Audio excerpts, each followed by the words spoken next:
Hi, my name is Louise Williams, and I am the GSU Orientation Chair for this year's orientation.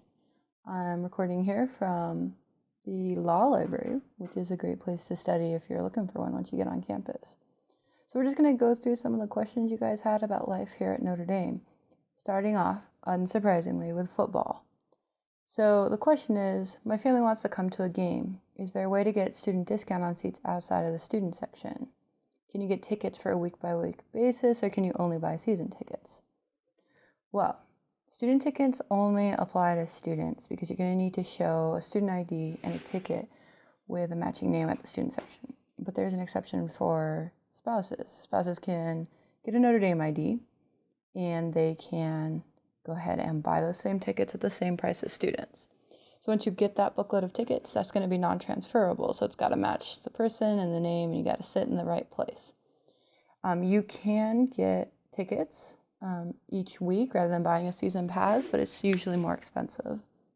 And sometimes you can get tickets if you're outside of the stadium before a game starts, but those are always very unreliable and there's not much control there. So if you're planning or you really want to go to a game, definitely want to buy it in advance.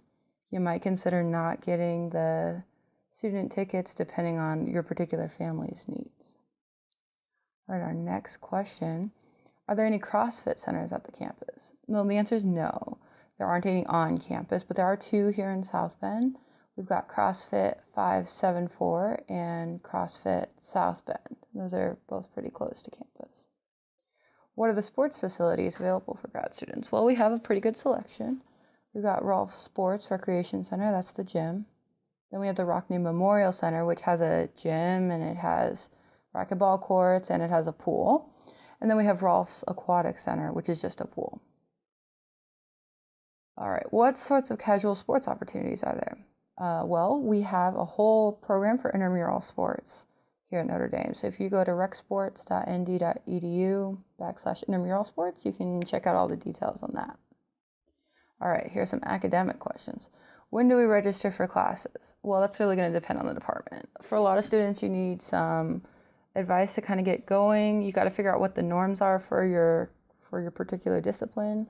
So for example, when I was an undergrad, it wasn't a big deal for me to take 5 or 6 classes, but as a grad student, that would have been insane. So, taking 3 or 4 is a lot more common for grad students, but this really depends on your department.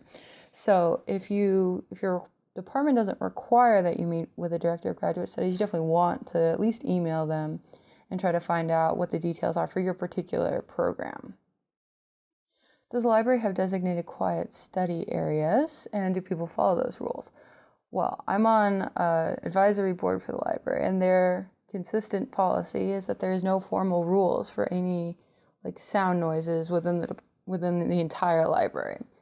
However, the idea is that students define the space. So the library is supposed to be for you, and you can help define the space. Now, it sounds kind of like a terrible idea, but as it turns out, students are really respectful of each other in the library. So usually you find more noise on the first floor. There's just more foot traffic, people coming in and out.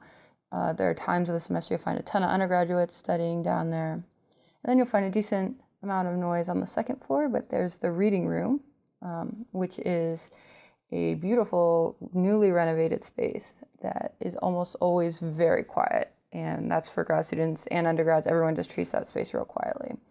So you can go to that space, but then you have all the tower floors. So that's going to be floors 3 through, I think, 14. And those are almost all pretty quiet. It's rare that there's a lot of noise going on in the tower floors. The 10th floor was recently renovated, and it's going to have some more noise. Usually just because there's a lot more people there because the space is nicer than the other floors. But it's totally doable. It's not too loud to work, I think, in any of those spaces. And you can always find a part of the library that's more quiet. If you're ever in doubt, you can always ask advice from the librarians at the desk. They're always super helpful. And you can even chat with them through their website. Like if you're in a different part of the library, it's not working for you, you can chat with them and ask where they think you should go.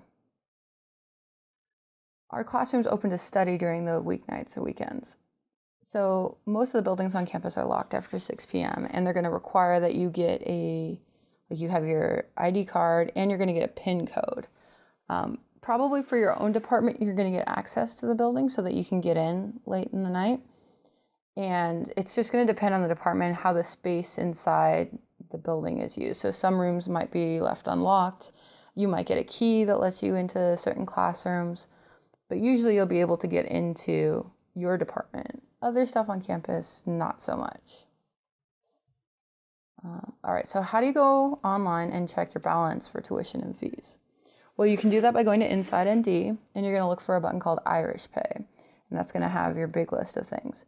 If your department is helping pay for your tuition and such, which is probably true for a lot of you, if not all of you, just be aware that those fees and stuff take a while to post. So if you see like a huge, terrifying number on your Irish Pay, don't think like, oh, it's time to go get some loans. Like, your department is going to have more information about how much or like what parts of that you're actually going to be responsible at the end of the day. But if you see a big number at the beginning, that's normal. We all see that. And then our departments help us out to varying degrees. So how are we assigned for TAships? This is definitely done department by department. So you want to talk to your director of graduate studies to get the details for your particular thing. Some TAships are assigned by your faculty advisors class. But those assignments, whatever they are, usually not released until the very start of the semester, which is going to be August 21st or 22nd this time around. So contact your department, and you're just going to have to wait in suspense for those TAships. So here's another question. I'm getting to FOG on Saturday, August 12th, so you guys should check out whoever this person was. So where should I get something to eat close to campus on those days before orientation? Well, on campus, you got a lot of options. You can go to La Fortune, which is a student center. In there, you'll find Starbucks, Subway, Smashburger, Taco Bell, and Pizza Hut. It's like a combined thing in the basement.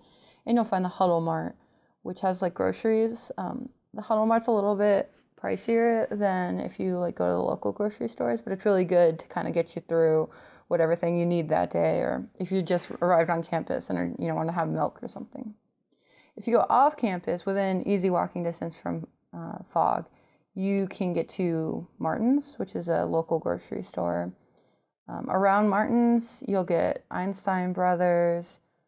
You'll find J.W. Chen's, which is a classic Chinese place around for grad students to eat.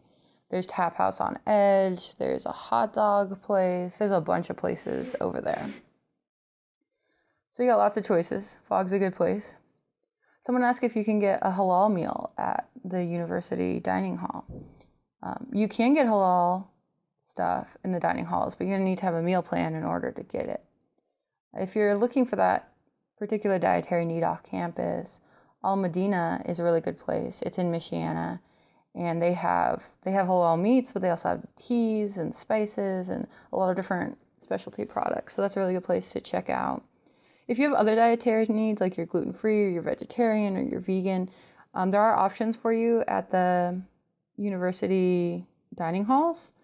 So you want to check out their website in order to figure out what you can eat on campus, when you can meet, or how. Okay, well, that's all I've got for you today. So I will see you guys at orientation. Bye-bye.